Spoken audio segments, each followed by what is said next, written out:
A organização é um superpoder e eu posso te provar isso. Nesse vídeo, eu vou te mostrar como a organização é um superpoder capaz de mudar o mundo. E se ela é capaz de mudar o mundo como conhecemos, imagina o que ela poderia fazer com você e com a sua família. Organizar é simples. Planejar, escolher o que importa, executar e ver o resultado. O que não funciona, a gente corta. O que funciona, a gente repete. Parece fácil, né? Mas a vida real nos bombardeia com distrações o tempo todo. Neste vídeo, eu vou te mostrar 3 grandes exemplos de pessoas comuns, assim como eu e você, que transformaram o mundo seguindo esse princípio. E o mais incrível é que esse princípio, essa verdade, está presente desde o início dos tempos. Vamos explorar juntos como a Bíblia nos ensina sobre a importância da organização. Seja muito bem-vindo, meu nome é Marcos e aqui vamos falar de conceitos bíblicos de forma prática. Estudando a Bíblia, pude perceber que a organização não é só uma habilidade prática, é um princípio, uma verdade absoluta. Existe uma frase que eu gosto muito e que eu ouvi do Tiago Brunet, que diz o seguinte: cumpre os princípios e Deus cumprirá as promessas. E a organização é um desses princípios. Ao viver de forma organizada, alinhamos nossas ações com a vontade de Deus e abrimos caminho para que suas promessas se cumpram em nossas vidas. Organização, então, não é só sobre ter uma vida mais prática e eficiente. É sobre viver em harmonia com o princípio que vem do próprio Deus. Um princípio que está presente do começo ao fim da Bíblia e que nos convida a viver de forma mais intencional, mais alinhada com o seu propósito. Bom, vamos para o primeiro versículo aqui. Gênesis 6, 14 ao 16. Nesse versículo, Deus deu instruções detalhadas para Noé construir a arca. Isso demonstra a importância do planejamento prévio. Deus não simplesmente disse, vá, construa uma arca. Ele especificou as dimensões, os materiais, a estrutura. Sem um plano detalhado, Noé jamais teria conseguido concluir a tarefa. Marcos 6, 39 a 40, Jesus organizou a multidão em grupos antes da multiplicação dos pães. Isso mostra a importância da logística e da gestão dos recursos. Ao dividir as pessoas em grupos, Jesus garantiu que a distribuição dos alimentos fosse feita de forma organizada e eficiente. Paulo, em Coríntios 14, 33, enfatiza que Deus não é um Deus de desordem, mas de paz. Isso reforça a ideia de que a ordem e a organização são reflexos do caráter de Deus. Um ambiente organizado promove a paz e a harmonia, enquanto a desordem gera confusão e conflito. Em Apocalipse 22, 12, o versículo que fala sobre a recompensa, segundo as obras, implica a necessidade de registro e avaliação. Para que cada um seja recompensado justamente, é necessário que haja um sistema organizado de acompanhamento das ações. Então, como a gente pode ver, a organização não é uma ferramenta para otimizar nosso tempo. Ela é um princípio bíblico e um caminho para vivermos de forma mais intencional e alinhada com o seu propósito. Ao longo desse vídeo e dessa série, vamos explorar técnicas práticas para aplicar esse princípio em todas as áreas da sua vida. Mas, afinal de contas, o que é organização? Literalmente aquele que funciona, relacionado ao grego ergon, de trabalho. O que isso quer dizer, né, pessoal? Então, organização não tem a ver com, efetivamente, arrumação ou ordem, né? Arrumação é apenas a aparência externa, enquanto a ordem se refere à disposição das coisas. A organização, por sua vez, é um método que utiliza a ordem e a arrumação como ferramentas para atingir objetivos específicos, como utilizar o tempo, aumentar a produtividade, reduzir o estresse e melhorar a qualidade de vida. Vamos agora para as 3 grandes figuras da história que, em épocas diferentes, demonstraram o poder da organização. Tem um detalhe importante, tá? Tem um lapso temporal significativo entre todos esses exemplos, para te mostrar que a organização é um princípio e funciona independentemente da tecnologia, da época ou de qualquer outra condição. Eu vou deixar os links adicionados para você se aprofundar em cada uma dessas pessoas se você tiver interesse, tá bom? Então, o primeiro é Benjamin Franklin. Ele foi um inventor do para-raio e uma figura multifacetada. Desenvolveu um sistema baseado em 13 virtudes que guiavam o seu dia a dia. Ele acreditava que se ele alcançasse a plenitude, né, e a perfeição nessas 13 virtudes, ele seria um homem perfeito, né? Ele planejava quais virtudes iria trabalhar, priorizava algumas delas a cada semana, executava ações para praticá-las e monitorava esse processo diariamente. Esse ciclo constante de autoavaliação impulsionava a ser uma pessoa melhor. Mas, como ele mesmo disse, né, apesar de não alcançar a perfeição, eu me tornei muito melhor e feliz do que seria se eu não tivesse tentado. Então, não quer dizer que ele alcançou ali, talvez ele precisasse de mais umas 2 vidas, né, para conseguir executar o plano dele com perfeição. Mas acontece que o simples fato de ter criado um sistema, uma organização de como monitorar esse progresso, já fez dele uma pessoa melhor, né? Melhor e mais feliz. Beleza. Tem link, como eu já disse aí, para você acompanhar a história dele aí e ver e tal. Mary Curry. Eu vou falar assim, tá, pessoal? Porque eu tentei na tradução, em inglês é diferente, no holandês enfim. Ela, pioneira nos estudos de radioatividade, utilizava o método científico como sua principal ferramenta de organização. Ela planejava seus experimentos, priorizava as linhas de pesquisa, executava os experimentos no laboratório com precisão e monitorava os resultados cuidadosamente. Então, pessoal, isso que eu estou chamando de organização aqui, que eu estou te mostrando que é um método, é um princípio que está desde a Bíblia, o método científico é baseado nisso aqui, né? É baseado nesse princípio da organização. Então, o que você quer com o método científico? Organizar as coisas, os experimentos, o que as pessoas estão falando sobre aquele assunto, de forma que seja reproduzível por outras pessoas. Para isso, eu preciso de uma organização. Preciso também de uma arrumação e ordenação, mas eu preciso que essas coisas estejam organizadas, que esses conceitos estejam organizados, né? Então, essa organização rigorosa foi fundamental para descobertas dela, né? Para as descobertas dela e para a conquista de 2 prêmios Nobel. Uma curiosidade é que os cadernos de Marie Curie ainda estão preservados e são radioativos até hoje. Então, pela exposição delas à radiação aí ao longo da vida. E a terceira figura, pessoal, é o Steve Jobs, né? Então, o Steve Jobs foi conhecido por sua obsessão por detalhes e simplicidade. Também aplicava princípios de organização em seu trabalho. Ele priorizava o desenvolvimento de poucos produtos e focava intensamente em cada detalhe durante a execução. Monitorava rigorosamente a experiência do usuário.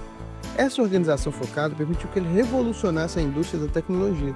Mas como ele mesmo aprendeu, é importante buscar o equilíbrio em todas as áreas da vida, né? Então, quem não sabe, ou para quem sabe, Steve Jobs foi marcado, né, como um chefe duro demais, a falta dele de compaixão com a esposa à época, né, com a companheira à época, não reconheceu uma filha, enfim, tem toda uma história aí, né, desse desequilíbrio, né? Então, é possível ser organizado e ter um equilíbrio na vida, é possível ser organizado e ser feliz, e é possível ser organizado e ser obcecado com a organização também, né?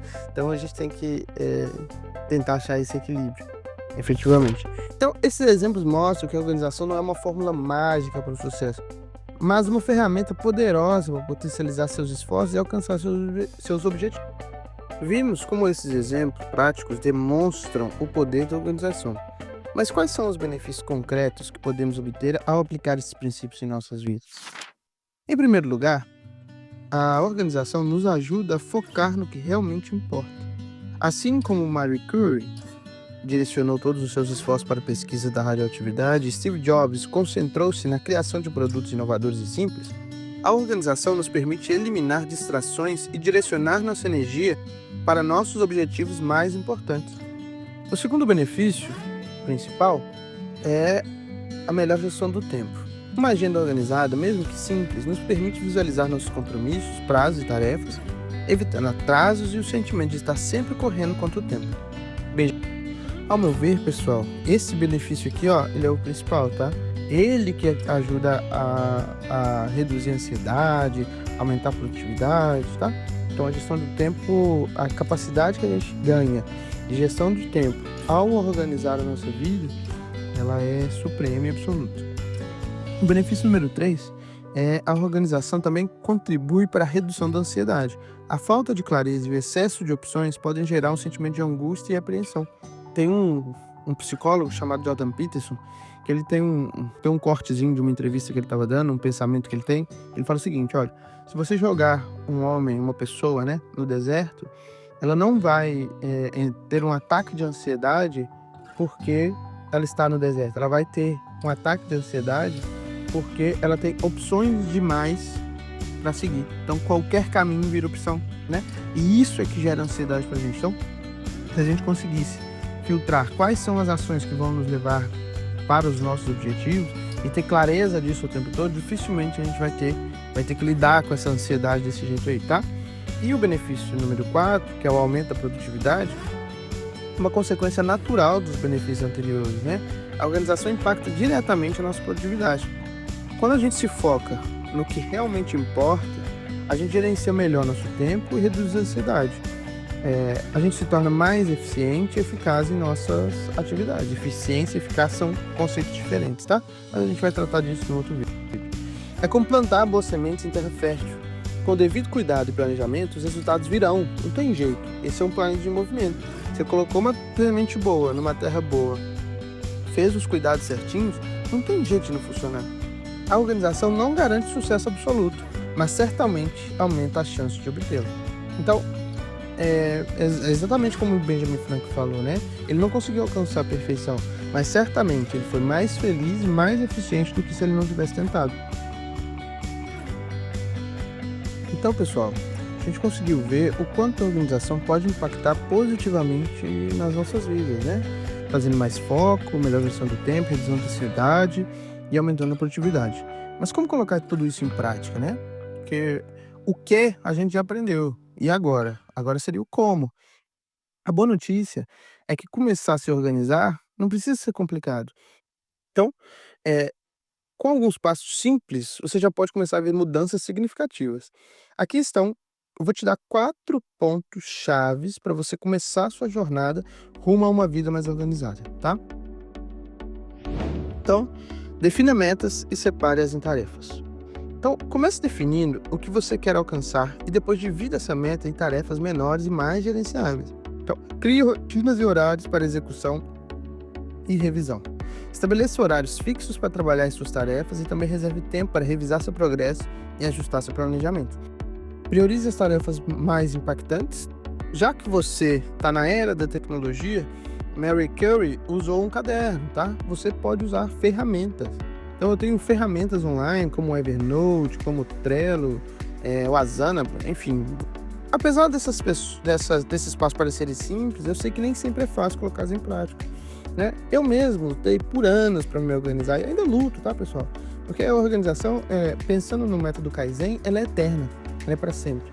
Então você nunca algo está organizado de fato, porque se tem algo a melhorar, então eu estou sempre me organizando, né? É como se eu estivesse falando no gerúndio, mas é uma ação contínua no tempo, ela não tem fim. A organização perfeita é só de Deus para mim, né? Então, o formigueiro é organizado de forma perfeita, a colmeia é organizada de forma perfeita, mas nós, seres humanos, estamos tão longe disso, né? Então, a nossa organização acho que nunca vai ter fim. Mas o importante é que a gente tenha consciência do caminho que a gente está trilhando, para onde a gente está indo e aonde a gente quer chegar, né? Então, começa com pequenas mudanças, como organizar sua mesa de trabalho, criar uma lista de tarefas para o dia seguinte. Não precisa começar com grandes mudanças radical, tipo, vou acordar às 5 horas da manhã, meditar por horas. Não, pode ser pequeno. O importante é que você crie os hábitos sustentáveis para que você consiga manter eles ao longo do tempo, né? Se você se sente muito desorganizado, pode ser necessário um esforço inicial maior mesmo para fazer a roda girar, sabe? Então, tá tudo um caos. Pô, vou ter que gastar mais energia para me organizar aqui em certos assuntos, em certos aspectos da vida. Então, para te ajudar a dar os primeiros passos nessa jornada, eu criei um e-book com atividade prática para os primeiros passos da sua organização. O e-book vai te ajudar a definir as metas, priorizar as tarefas, criar as rotinas e acompanhar seu progresso, né? Acredito que quando a gente tem um propósito claro, pessoal, valores bem definidos, buscamos uma conexão com algo maior, né? Que no meu caso é o meu Deus, mas você pode ter com o que você quiser. A organização se torna uma ferramenta poderosa para alcançar nossos objetivos e viver uma vida mais plena e significativa. Quando você se dedica a algo com organização e propósito, buscando sempre a melhor direção, os resultados positivos são quase inevitáveis. Eles podem não ser exatamente o que você supôs que eles seriam, tá? Mas assim como o Benjamin Franklin falou, a vida dele foi muito melhor do que se ele não tivesse se organizado para olhar para aquilo, né? Então, pessoal, essa é a jornada. Vai lá, baixa um e-book de organização, ele custa R$0. É um e-book gratuito para você dar os primeiros passos na direção da organização. Esse é o meu presente para você que ficou até aqui, tá? E está comprometido a melhorar a sua vida e as das pessoas ao seu redor. Eu acredito que se você colocar Deus junto com você na jornada da organização da sua vida, é impossível que você não obtenha sucesso no seu propósito ou no que quer que você faça ou realize. Meu nome é Marcos E esse é o canal da Aliança do Saber. Obrigado por acompanhar.